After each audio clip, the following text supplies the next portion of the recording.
September 12వ తేదీ 2021. ఈరోజు దేవుని ప్రేరేపణ బట్టి నేను మాట్లాడబోయే అంశం ఆదాము హవ్వలను విమర్శించవచ్చా. ఆదాము హవ్వలను విమర్శించవచ్చా లేదా అనేది తెలుసుకునే ముందు అసలు విమర్శ అంటే ఏంటి అన్న పదం గురించి చూద్దాం. విమర్శ అంటే అర్థం మనం చూసినట్లయితే విమర్శ అంటే పదే పదే తప్పు చేశామని చెప్పడం, లేకపోతే పాయింట్అవుట్ చేయడం అన్న పదానికి సూచిస్తుంది.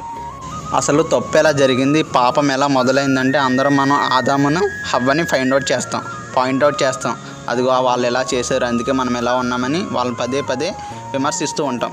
మొదటిగా వాళ్ళని విమర్శించే ముందు వాళ్ళే లేకపోతే మనం లేము అన్న విషయాన్ని గ్రహించాలి. రెండవదిగా మనం చూసినట్లయితే ఆదాము హవ్వల కాలంలో ధర్మశాస్త్రం అనేది లేదు, ఆజ్ఞలు అనేవి లేవు. మరి ఈ ధర్మశాస్త్రము ఆజ్ఞలు ఎక్కడి నుంచి మొదలయ్యాయి అని మనం చూస్తే మోషే కాలంలో మొదలయ్యాయి. మోషే కాలంలోనే ఆజ్ఞలు అనేవి రావడం జరిగింది. మరి మోషే కాలం నుంచి ధర్మశాస్త్రం ఆజ్ఞలు అనేవి రావడం మనం చూస్తున్నాం కదా.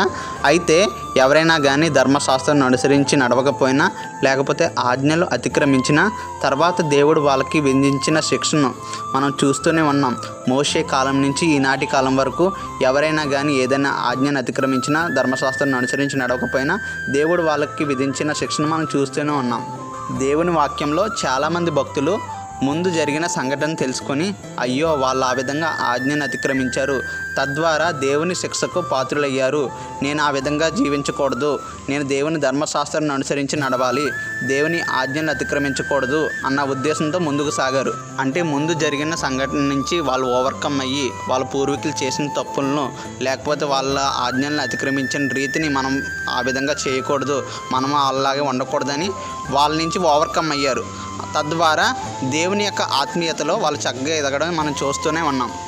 మరి ఆదాము హవ్వల కాలంలో మనం చూసుకున్నట్లయితే ఆజ్ఞలు అనేవి లేవు కదా.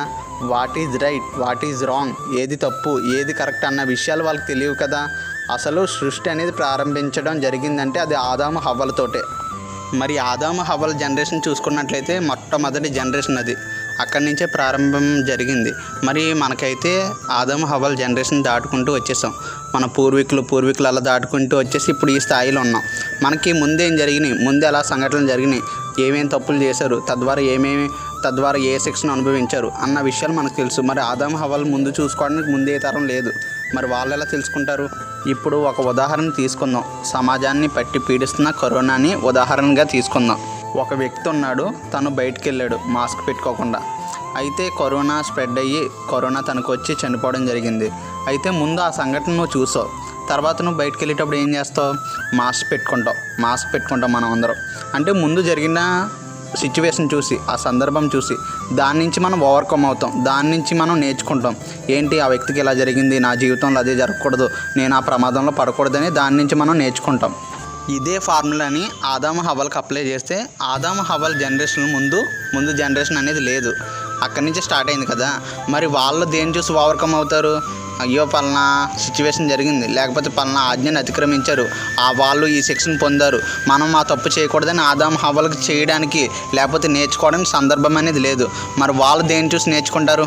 ఇప్పుడు మనం ముదురులు అనుకో, మన పిల్లలు ఏమవుతారు? మహాముదురులు అవుతారు, వాళ్ళ పిల్లలు దేశముదురులు అవుతారు. అంటే జనరేషన్ టు జనరేషన్ చేంజ్ అవుతున్నది. మరి ఇప్పుడు ఆదాము హవ్వలు మనం చూసుకున్నట్లయితే వాళ్ళు ముదురులు కాదు, దేశముదురులు కాదు, మహాముదురులు కాదు. వాళ్ళ యొక్క మైండ్ సెట్ ఎలా ఉందంటే చిన్నపిల్లల మనస్తత్వం, అంటే పాయింట్ ఆఫ్ వ్యూ అనేది చాలా తక్కువగా ఉందన్నమాట. ఆలోచన విధానం చాలా అంటే చాలా తక్కువ. అది ఎందుకో మనం ఇప్పుడు చూద్దాం. దేవుడు ఆదాముకు ఒక మాట చెప్పాడు మొదటిగా, అదేంటో ఇప్పుడు చూద్దాం. ఆదికాండము 2వ అధ్యాయము 17వ వచనము. అయితే మంచి చెడ్డల తెలివినిచ్చు వృక్ష ఫలమును తినకూడదు, నీవు వాటిని తిను దినమున నిశ్చయముగా చచ్చెదవని నరునికి ఆజ్ఞాపించెను. దేవుడు ముందే ఆదాముకు చెప్పాడు ఏంటంటే మంచి చెడ్డలు తెలివినిచ్చు వృక్ష ఫలమును తినకూడదు, ఒకవేళ తింటే నిశ్చయంగా చనిపోతావు. అయితే ఆదాము దేవుడు చెప్పిన మాటను జ్ఞాపకం ఉంచుకొని తనకు ఎప్పుడైతే సాటి అయిన సహాయం వచ్చిందో, హవ్వ తనకు భారీగా ఎప్పుడు వచ్చిందో, ఆదాము ఈ విషయాన్ని తనకు షేర్ చేయడం మొదలుపెట్టాడు. తనకు చెప్పాడు అనమాట, దేవుడు ఏమైతే చెప్పాడో, ఏ పండును తినొద్దని చెప్పాడో, ఆ పండు తినడం వల్ల నష్టం ఏంటో ఏదైతే చెప్పాడో దేవుడు, ఈ విషయాలన్నీ ఆదాము హవ్వకు చెప్పడం జరిగింది. ఇక్కడ మనం చూసుకున్నట్లయితే ఆదాము హవ్వలు ఇరువురికి ఆ పండు తినకూడదని తెలుసు. ఒకవేళ ఇంకేస్ ఆ పండు తింటే సైడ్ ఎఫెక్ట్స్ ఏంటో, ఆ పండు తినడం వల్ల నష్టం ఏంటో భార్య భర్తలకు తెలుసు. ఆదాము హవ్వలకి ఇన్ని విషయాలు తెలిసినప్పటికీ వాళ్ళ యొక్క ఆలోచన విధానం చిన్నపిల్లల మనస్తత్వంలాగా ఉంది. వాళ్ళు పెద్దోళ్ళలాగా ఆలోచించలేదు. అది ఎందుకో ఇప్పుడు చూద్దాం. ఆదికాండము 3వ అధ్యాయము 1-4 వచనాలు చదువుకుందాం. దేవుడైన యెహోవా చేసిన సమస్త భూజంతువుల్లో సర్పము యుక్తి గలదై ఉండెను. అది ఆ స్త్రీతో, ఇది నిజమా?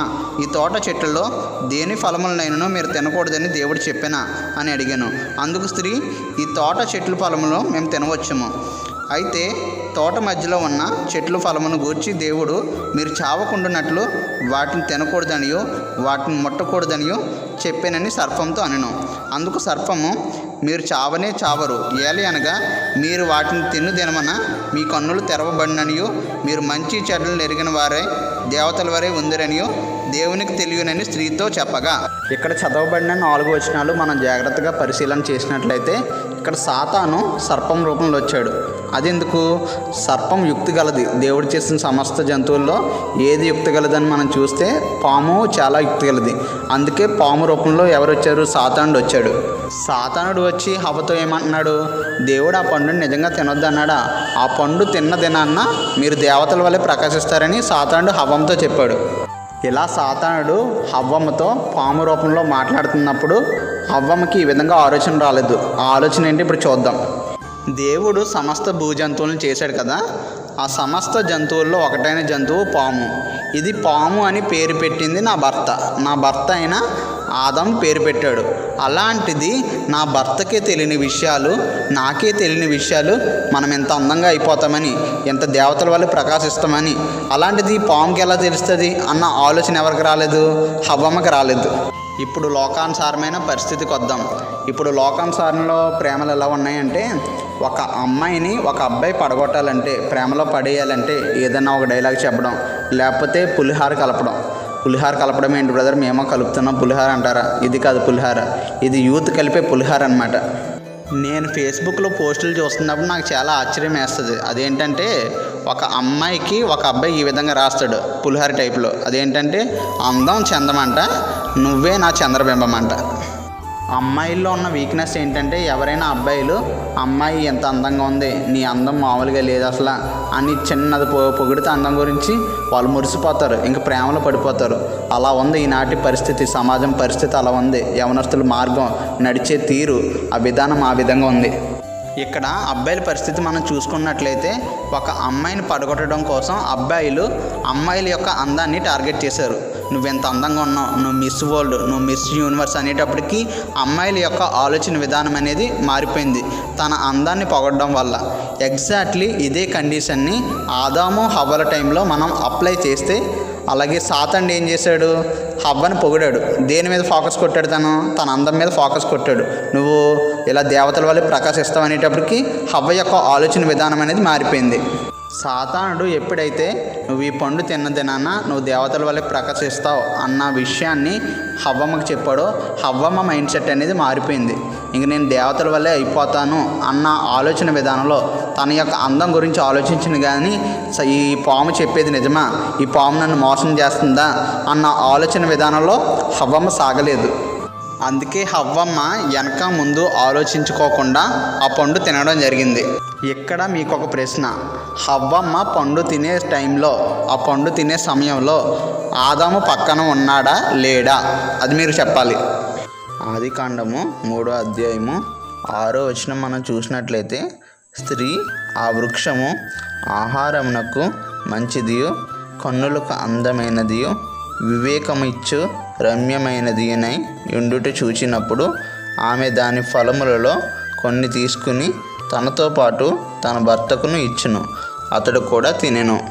ఈ 6వ వచనాన్ని మనం జాగ్రత్తగా పరిశీలన చేసినట్లయితే, నిజంగా అక్కడ ఆదామే గనుక ఉంటే తన భార్య విషయమే సాతానుడు ఆ రీతిగా శోధన చేస్తున్నప్పుడు ఆదాము సాతానుడితో ఎందుకు పోరాడు? నువ్వేం మాట్లాడుతున్నావు, దేవుడు మాకు ఇలా చెప్పాడని సాతాను విషయమే ఎందుకు చెప్పడు? సాతానుతో ఎందుకు ఆ విధంగా మాట్లాడు తన భార్య విషయమే? కానీ 6వ వచనంలో చెప్పిన రీతిని మనం చూసినట్లయితే అక్కడ ఆదాము ఉన్నట్టుగానే కనిపిస్తుంది. కాకపోతే నిజానికి అక్కడ ఆదాము లేడు. ఆదామే కనుక ఉంటే తన భార్య విషయమే సాతాను ఆ రీతిగా శోధన చేస్తున్నప్పుడు తిన కూడా వెళ్ళి ఆ సాతానుతో పోరాడతాడు కదా, నువ్వు చెప్పే విధానం ఏంటి, దేవుడు మాకు ఇలా చెప్పాడు, నువ్వు చెప్పే విధానం కరెక్ట్ కదని సాతానుతో ప్రశ్న ఎదురు కదా. ఆదికాండము 3వ అధ్యాయం 6వ వచనాన్ని మనం క్షుణ్ణంగా పరిశీలన చేసినట్లయితే అక్కడ ఆదాము ఉన్నాడని చెప్పలేడు, లేడని చెప్పలేదు. కాకపోతే నిజానికి చెప్పాలంటే అక్కడ ఆదాము లేడు. కాకపోతే మనం చదివే విధానం బట్టి, బైబిల్ని అర్థం చేసుకునే రీతిని బట్టి మనకు తెలుస్తుంది అక్కడ ఆదాము ఉన్నాడా లేదా అనేది. ఈ విషయాలన్నీ చెప్పాలంటే ఇప్పటికే బైబిల్ అనేది ఇంత లావు ఉన్నది. ఈ విషయాలన్నీ రాసుకుంటూ వెళ్ళాలంటే ఇంకా బుక్ అనేది చాలా పొడిగైపోద్ది. కాబట్టి దాన్ని కుదించి ఈ రీతిగా వర్ణించడం జరిగిందనమాట క్లుప్తంగా. దీని వివరణ మనం చూసినట్లయితే 1 తిమోతికి రాసిన పత్రిక 2వ అధ్యాయము 14వ వచనంలో మనకు కనిపిస్తుంది. మరియు ఆదాము మోసపరచబడలేదు కానీ స్త్రీ మోసపరచబడి అపరాధంలో పడెను అని ఉంటుంది. ఈ వచనం ద్వారా మనం అర్థం చేసుకోవాల్సిన మర్మం ఏంటంటే అక్కడ మోసం జరుగుతున్నప్పుడు, సాతాను వచ్చి హవ్వను మోసం చేస్తున్నప్పుడు అక్కడ ఆదాం అనేవాడు లేడు. ఆదాం ఎప్పుడు వచ్చాడు? ఆ పండు ఇచ్చినప్పుడు హవ్వమ్మ తను తిని తనతో పాటు ఉన్న తన భర్తకు ఇచ్చినప్పుడు అప్పుడు వచ్చాడు ఆదాము. అంతవరకు లేడు అక్కడ. అయితే ఈ మోసం జరుగుతున్నప్పుడు అక్కడ ఆదాము లేడు. అందుకే ఆ వచనంలో ఉంటుంది ఆదాము మోసపరచబడలేదు కానీ స్త్రీ మోసపరచబడి అపరాధంలో పడినని ఉంటుంది. అంటే దీని అర్థం హవ్వమ్మ సాతాను మాయలో పడింది, సాతాను మోసంలో చిక్కబడిపోయింది. అయితే వెంటనే ఆ పండు తీసుకోవడం జరిగింది. తను ఎప్పుడైతే ఆ పండు తీసుకుందో తను అపరాధిగా ఎంచబడింది. అలాగే ఆ పండు తను తినడమే కాకుండా తన భర్తకి ఇచ్చింది, ఆదాంకి ఇచ్చింది. అంటే తను చెడిపోయింది కాక ఆదాం కూడా చెడగొట్టింది ఎప్పుడు ఆ పండు ఇవ్వడం ద్వారా. ఇక్కడ ఆదాం కూడా ఏం చేశాడు? గుడ్డే చేలో పడినట్టు ఆ పండు తను ఇవ్వడం, తినడం జరిగిందనమాట. హవ్వం ఇచ్చింది ఆదాంకి, వెంటనే ఆదాం తినేశాడు. ఈ పండు అసలు ఎక్కడి నుంచి వచ్చింది, ఈ పండు నీకు ఎవరు ఇచ్చారు అని చెప్పేసి ఆదాము హవ్వను అడగలేదు. హవ్వమ్మ కూడా ఈ పండు ఎలా ఇచ్చింది సాతాను చెప్పలేదు. ఇక్కడ మనం చూసినట్లయితే అక్కడ మొదటిగా సాతానుడు హవ్వమ్మను మోసగించాడు. ఏది? పండు గురించి నిజం చెప్పకుండా దేవతల వల్ల అయిపోతారని పండు గురించి అబద్ధం చెప్పాడు. ఎట్ ద సేమ్ టైం హవ్వమ్మ కూడా ఏం చేసింది? ఆదాంకి ఆ పండు గురించి చెప్పకుండా పండు ఇచ్చేసింది. ఈ సాతానుడు ఇచ్చాడని ఆ పండు గురించి చెప్పలేదు, ఎక్స్ప్లెనేషన్ ఇవ్వలేదు, తనకి ఇచ్చేయడం జరిగింది. తను కూడా ఏం చేశాడు? భార్య ప్రేమతో ఇచ్చింది కదా, తీసుకోవడం జరిగింది అనమాట. వాళ్ళిద్దరూ ఆ పండును ఎప్పుడైతే తిన్నారో వాళ్ళిద్దరూ అపరాధులుగా ఎంచబడ్డారని 1 తిమోతికి రాసిన పత్రిక 2వ అధ్యాయం 14వ వచనం ద్వారా మనకు కనబడుతూనే ఉంది. ఇక్కడ మనం మరొక విషయాన్ని గమనించినట్లయితే దేవుడు సమస్త సృష్టిని చేశాడు కదా, అంటే ముందేం ఫ్యూచర్ ప్లానింగ్ ఏంటి అన్న విషయం దేవుడికి తెలుస్తుంది కదా. అలాంటిది ఫ్యూచర్లో వీళ్ళు ఎలాగా ఆ పండును తీసుకుంటారని తెలుసు కూడా అక్కడ ఆ తోటలో ఆ ఏదైనా వనంలో దేవుడు మంచి చెడ్డలు తెలివినిచ్చు ఆ వృక్షాన్ని ఎందుకు పెట్టాడు? ఇదొక ప్రశ్న. దేవుడు ఆ ఏదైనా వనంలో మంచి చెడ్డలు తెలివినిచ్చి వృక్షాన్ని ఎందుకు పెట్టాడంటే ఆదాము హవ్వలకి చిన్న పరీక్ష పెట్టాడు దేవుడు. ఈ బిడ్డలు అసలు నేను చెప్పిన మాటను అంగీకరిస్తారా లేదా, నేను ఏమైతే ఆజ్ఞను ఇచ్చానో, ఏదైతే తినొద్దన్న పండుని చెప్పానో వాళ్ళు ఆ పండు తినకుండా ఉంటారు లేదని చిన్న పరీక్ష పెట్టాడు. కాకపోతే దేవుడు పెట్టిన పరీక్షలో ఆదాము హవ్వలు గెలవలేకపోయారు, పాస్ అవ్వలేకపోయారు. అంతెందుకు, మనం ఈ లోకంలో జీవిస్తున్నప్పుడు మనకి ఎన్ని టెస్టులు పెడుతూ ఉంటారు. అది పరీక్షలో కావచ్చు, లేకపోతే డ్రైవింగ్ లైసెన్స్లో నీకు ఎంతవరకు డ్రైవింగ్ నేర్చుకున్నావు, నువ్వు ఎలా నడుపుతున్నావు, సర్వీస్గా నడుపుతున్నావు ఏంటి, ఎలా నడుపుతున్న విషయాలపై నీకు డ్రైవింగ్ టెస్ట్ పెడతారు. అలాంటిది లోకానుసారమైన విషయాల్లోనే మనం ఇన్ని టెస్టులు ఫేస్ చేస్తున్నాం కదా. అలాంటిది నన్ను సృష్టించిన సృష్టికర్త అయిన యేసయ్య మనకి ఎన్ని టెస్టులు పెట్టాలి? ఆ టెస్ట్ అనేది ఎక్కడి నుంచి స్టార్ట్ చేశాడంటే ఆదాము హవ్వలతోటే. మనకి దేవుడు అప్పుడప్పుడు కొన్ని టెస్టులు పెడుతూ ఉంటాడు. అంటే ప్రార్థనకి త్వరగా జవాబులు ఇవ్వకపోవడం, లేకపోతే మనం చేసిన ప్రార్థనకి లేట్గా జవాబులు ఇవ్వడం. అంటే లేట్గా దేవుడు జవాబులు ఇస్తున్నాడంటే దాని వెనకాల గొప్ప మేలుని దాచిపెట్టాడని గ్రహించాలి. రెండవదిగా అక్కడ దేవుడు మనల్ని పరీక్షిస్తున్నాడు, దేవుడు మనకి పరీక్ష పెట్టాడు. ఆ పరీక్షలో మనం గెలవాలన్న ఆలోచన, దేవుని యందు విశ్వాసం, నమ్మకం మనకు కలిగి ఉండాలి. ఇక్కడ ఆదాము హవ్వలకి దేవుడు పెట్టిన పరీక్ష మనం చూసినట్లయితే ఈ పరీక్షలో ఆదాము హవ్వలు 100% ఫెయిల్ అయిపోయారు. సాతాను మాయలో పడి దేవుని మాటకి అవిధేయులైపోయారు. తద్వారా వాళ్ళు అపరాధులుగా ఎంచబడ్డారు. మనం చిన్ననాటి నుండి ఇప్పటి వరకు ఎన్ని తప్పులు చేసినా ఆ దేవుడు క్షమిస్తూనే ఉన్నాడు. ఎందుకంటే ఆయన ప్రేమగల మూర్తి, జాలిగల దేవుడు. అలాంటిది మొట్టమొదటిగా సృష్టిని ప్రారంభించినప్పుడు తన బిడ్డలైన ఆదాము హవ్వల విషయంలో దేవుడు క్షమాపణ అనేది వాళ్ళకు కలుగు చేయడం, కలుగు చేతుడు. కాకపోతే వాళ్ళు చేసిన తప్పేంటో చిన్న తప్పు, స్మాల్ మిస్టేక్ చేశారు. అదేంటో ఇప్పుడు చూద్దాం. ఇక్కడ ఆదాము హవ్వలు తెలియకుండా సాతాను మాయలో పడిపోయి ఆ పండుని తినడం జరిగింది. ఆ పండు ఎప్పుడైతే తిన్నారో వాళ్ళు దిగంబరులు అని తెలుసుకున్నారు వాళ్ళు. అందుకే చెట్ల వెనకాల దాక్కున్నారు. దేవుడు వచ్చినప్పుడు కూడా అదే మాట చెప్తారు, మేము దిగంబరులమని తెలుసుకొని చెట్ల వెనకాల దాక్కున్నాం అని చెప్పేసి దేవుడు చెప్తాడు. అయితే అదంతా అయిపోయింది, జరిగింది ఏదో అంతా అయిపోయింది. అయితే దేవుడు వచ్చినప్పుడు ఇంకా వాళ్ళకి క్షమాపణ అనేది అడగలేదు దేవుడిని. దేవా తప్పు అయిపోయింది, మనకు తెలియకుండా చేస్తామంటే దేవుడు క్షమించేదుడు. కాకపోతే వాళ్ళకి క్షమాపణ అనేది అడగకుండా దేవుని మాటకి అవిధేయులై సాతాను మాటకు విధేయులు అయిపోయారు వాళ్ళు. అప్పుడు దేవుడు ఆదాము హవ్వలతో ఎలా అంటాడు, నేను మీకు ఆజ్ఞాపించిన తినొద్దన్న పండుని మీరు తిన్నారా అని చెప్పేసి అడిగితే అప్పుడు ఆదాము దేవుడిని ప్రశ్నిస్తాడు, ఎందుకయ్యా నువ్వు నాకు ఈ హవ్వమని ఇచ్చావు? ఈ హవ్వమని ఎప్పుడు ఈ ఆడదాన్ని ఎప్పుడైతే ఇచ్చావో తను నాకు ఇలాగ ఇవ్వడం జరిగింది. ఆ పండు నేను తినడం జరిగింది. అప్పుడు దేవుడు హవ్వమని అడుగుతాడు, ఎందుకయ్యా నాకు ఈ హవ్వమని ఇచ్చావు? ఈ హవ్వమని అసలు నువ్వు నాకు ఇవ్వకపోతే నేను అసలు పండునే ముట్టుకునేవాడిని కాదు, ఆ పండునే తినేవాడిని కాదు, అసలు నువ్వు ఇవ్వడం వల్ల ఇదంతా జరిగింది అన్నట్టు దేవుని ప్రశ్నించేవాడిలా తయారయ్యాడు. ఎవరు? ఆదాము. అప్పుడు దేవుడు హవ్వమ్మని అడుగుతాడు, ఎందుకు హవ్వమ్మ నువ్వు ఇలా చేసావు అంటే, సాతాను నన్ను మోసపరిచింది, అందుకే నేను ఇలా చేయాల్సి వచ్చిందని చెప్పేసి చెప్తుంది. అయితే ఇక్కడ జరిగిన సంభాషణ మనం చూసుకున్నట్లయితే ఆదాముని అడిగితే హవ్వ మీద, హవ్వమ్మని అడిగితే సాతాను మీద, ఒకరి మీద ఒకరు నిందలు మోపుకుంటూ వెళ్ళారు. ఒకరినొకరు చెప్పుకున్నారనమాట, ఒకరి మీద ఒకరు చాడీలు చెప్పుకున్నారు. అంతేగాని క్షమాపణ అనేది వాళ్ళకి రాలేదు, వాళ్ళ ఆలోచన విధానానికి రాలేదు. నెక్స్ట్ దేవుడు కూడా ఏంటంటే తట్టుకోలేకపోయాడు. అయ్యో నా బిడ్డలు ఎంతలా చేశాను కదా, ప్రతి ఒక్క దాని మీద అధికారం ఇచ్చాను, అలాంటిది వీళ్ళు నా మాటను కాదని హద్దు మీరి ఈ రీతిగా వాళ్ళు ప్రవర్తించారే, కనీసం క్షమాపణ కూడా కోరట్లేదని దేవుడు ఎంతగానో ఆదాము హవ్వల విషయమే బాధపడ్డాడు. నిజంగా ఆదాము హవ్వలు కనుక క్షమాపణ అనేది కోరుకుంటే దేవుడు కూడా సంతోషిద్దుడు. అంతేకాకుండా వాళ్ళు చేసిన మిస్టేక్ ఏంటో వాళ్ళకి తెలుసును, ఇక మీదట మళ్ళీ ఆ తప్పు చేయకుండా ఉందరు. కాకపోతే ఇక్కడ ఒకరి మీద ఒకరు చాడీలు చెప్పుకున్నారు. అంతేగాని క్షమాపణ మనసు, ఆ పాయింట్ ఆఫ్ వ్యూ, ఆలోచన విధానం ఆదాము హవ్వలు ఇద్దరికీ రాలేదు. మీకోసం మరొక ప్రశ్న. సామెతల గ్రంథము 28వ అధ్యాయము 13వ వచనం మనం చూసుకున్నట్లయితే, అతిక్రమములను దాచిపెట్టువాడు వర్ధిల్లుడు, వాటిని ఒప్పుకొని విడిచిపెట్టువాడు కనికరం పొందును. ఈ వాక్యం అనేది ఆదాము హవ్వలకి అప్లికేబుల్ అవుతుందా, వాళ్ళకి వర్తిస్తుందా లేదా అన్న విషయం చెప్పాలి నాకు. కొంతమందికి అనుమానం రావచ్చు, అది జ్ఞాని అని సొలొమోను కాలం కాదు బ్రదరు, ఈ మాట వాళ్ళకి ఎలా వర్తిస్తుందని. కానీ మనం ఇక్కడ అర్థం చేసుకోవాల్సిన విషయం అంటే, భూమి ఆకాశం గతించిన, తరాలు మారిన, యుగాలు మారిన, జగాలు మారిన దేవుడై ఉన్నాడు. ఆయన మారిన దేవుడు. అలా కాకుండా ఆయన మాటలు ఎన్నడూ గతించిపోవన్నమాట. భూమి ఆకాశం గతించిన, సూర్య చంద్రులు గతించిన, ఆయన మాటలు ఎన్నటికీ గతించిపోవు. ఈ విషయాన్ని మనం గ్రహించాలి. ఈ వాక్యం ఆదాము హవ్వలకి అప్లికేబుల్ అవుతుంది, వాళ్ళకి వర్తిస్తుంది. కాకపోతే వాళ్ళ సమయంలో ఈ వాక్యం ఉంటే ఇటువంటి పాపం చేయకుండా ఆదాము హవ్వలు దాని నుంచి రెక్టిఫై అయ్యేవారు, దాని నుంచి తెలుసుకునేవారు. ఈ వాక్యం ద్వారా బలపరచబడుదురు. వాళ్ళు ఆ మిస్టేక్ చేయకుండా దేవుని సహాయం తోడే ఉందును వాళ్ళకి. ఈ వాక్యం అనేది ఆదాము హవ్వలకి మనం అప్లై చేస్తే అది ఎలా అంటే, వాళ్ళు చేసిన తప్పును ఒప్పుకోలేదు. అతిక్రమలు దాచిపెట్టువాడు వర్ధిల్లుడు, వాటిని ఒప్పుకొని విడిచిపెట్టువాడు కనికరం పొందుతాడని ఇక్కడ వాక్యం సెలవిస్తుంది కదా. వాళ్ళు ఏం చేశారు, అతిక్రమలు ఒప్పుకోకుండా, వాళ్ళు చేసిన తప్పును ఒప్పుకోకుండా కప్పిపెట్టుకున్నారు. అందుకే దేవునికి చాలా కోపం వచ్చిందనమాట. లేకపోతే దేవుడు అసలు కోపపడే దేవుడు కాదు, ఆయన ప్రేమమూర్తి, జాలిగల దేవుడు.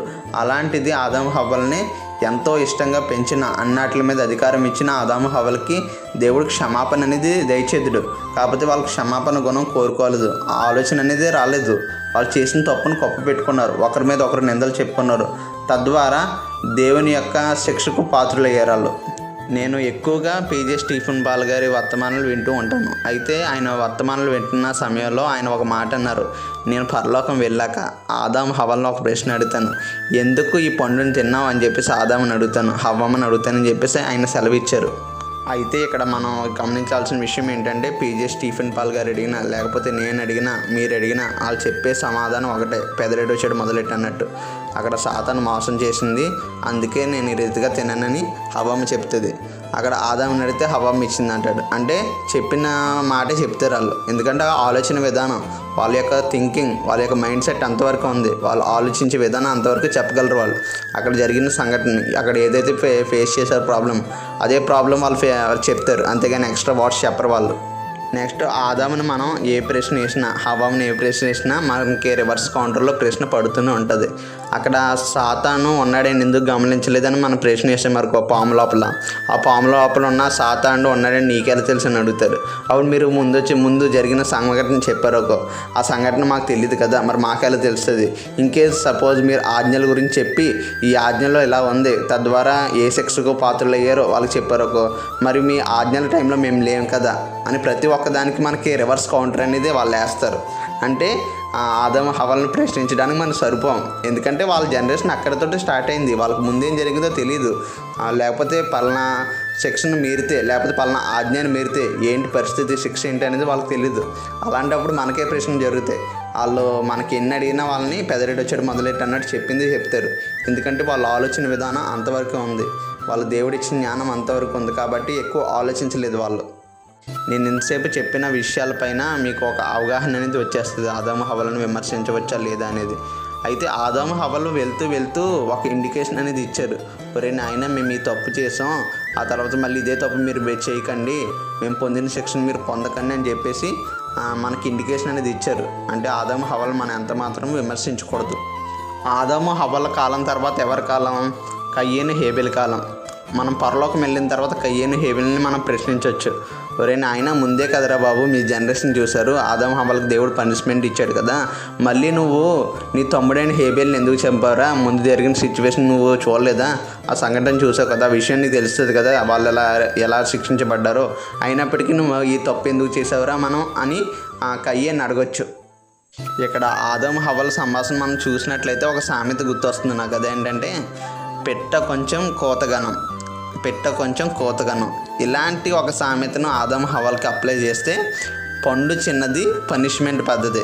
అంటే దేవుడు తినొద్దన్న పండుని ఎప్పుడైతే వాళ్ళు తిన్నారో ఆదాము హవ్వలో పనిష్మెంట్ ఇచ్చాడు. ఏంటంటే నువ్వు కష్టించి పని చేస్తావు, నీ శ్రమతో నువ్వు పంట తింటావు అని చెప్పేసి ఆదాముతో చెప్పాడు. తర్వాత హవ్వ గురించి ఏం చెప్పాడు? నువ్వు వేదనతో పిల్లని కంటావు అని చెప్పేసి హవ్వకి చెప్పాడు. అంటే దేవుడు ఇద్దరికి పనిష్మెంట్ ఇచ్చేసాడు అక్కడే వాళ్ళు చేసిన తప్పుకు. మనం ఈ విషయాలన్నీ గ్రహించిన తర్వాత మనం గ్రహించాల్సిన విషయం మరొకటి ఉంది. అదేంటంటే ఆదాము హవ్వలు ఒక తప్పే చేశారు. ఆ ఒక్క తప్పుని మనం బేస్ చేసుకుని వాళ్ళని విమర్శిస్తూ ఉన్నాం కదా. అలాంటిది మన చిన్ననాటి నుండి ఇప్పటివరకు ఎన్ని తప్పులు చేసి ఉంటాం? వాళ్ళ మీద double, triple, etcetera number of తప్పులు, నెంబర్ ఆఫ్ పాపాలు చేసి ఉంటాం. అవునా కదా? ఆ విషయాన్ని మనం గ్రహించాలి. నెక్స్ట్ రెండోదిగా వాళ్ళని విమర్శించకూడదు. అదే దేవుడు అనేది జనరేషన్ అక్కడితోటే స్టార్ట్ చేశాడు. వాళ్ళకి what is right, what is wrong అనేది తెలియదు. అలాంటప్పుడు మనం విమర్శించకూడదు, వాళ్ళని మనం ప్రశ్నించకూడదు. ఈ వాక్యం విన్న ప్రియ సహోదరి సహోదరుడా, ఆదాము హవ్వలు మనం విమర్శించే వారిగా కాకుండా ఆదాము హవ్వలు ఏ తప్పు అయితే చేశారో అదే తప్పును మళ్ళీ అదే పాపాన్ని మనం చేయకుండా దేవుని యొక్క మార్గంలో, దేవుని యొక్క ఆత్మీయతలో, దేవుని యొక్క మార్గంలో నడిచి దేవునికి విధేయులే, దేవుని మాటకి అవిధేయులు ఎంత మాత్రం కాకుండా దేవుని ప్రేమలో, దేవుని యొక్క మార్గంలో, దేవుని నడవడికలో మనందరం నడిచి దేవాది దేవుని దీవెనలు పొందుకుందాం. దేవుడు మిమ్మల్ని మీ కుటుంబస్తులను అత్యధికంగా దీవించి ఆశీర్వదించును గాక. ఆమేన్. అలాగే మీకు ఎటువంటి ప్రార్థన అవసరం ఉన్నట్లయితే స్క్రీన్ మీద నెంబర్ ఇవ్వడం జరుగుతుంది. ఆ నెంబర్కి మీరు వాట్సాప్ కాల్ ఆర్ మెసేజ్ చేసి మీ యొక్క ప్రార్థన రిక్వెస్ట్ని తెలియజేయగలరు. మీ గురించి, మీరు పెట్టిన ప్రేయర్ రిక్వెస్ట్ గురించి, మీ కుటుంబం గురించి మా అనుదిన ప్రార్థనలో, అలాగే మా కుటుంబ ప్రార్థనలో జ్ఞాపకం చేసుకోవడం జరుగుతుంది. దేవుడు మిమ్మల్ని, మీ కుటుంబములను అత్యధికంగా దీవించి ఆశీర్వదించును గాక. ఆమేన్. Praise the Lord. God bless you all.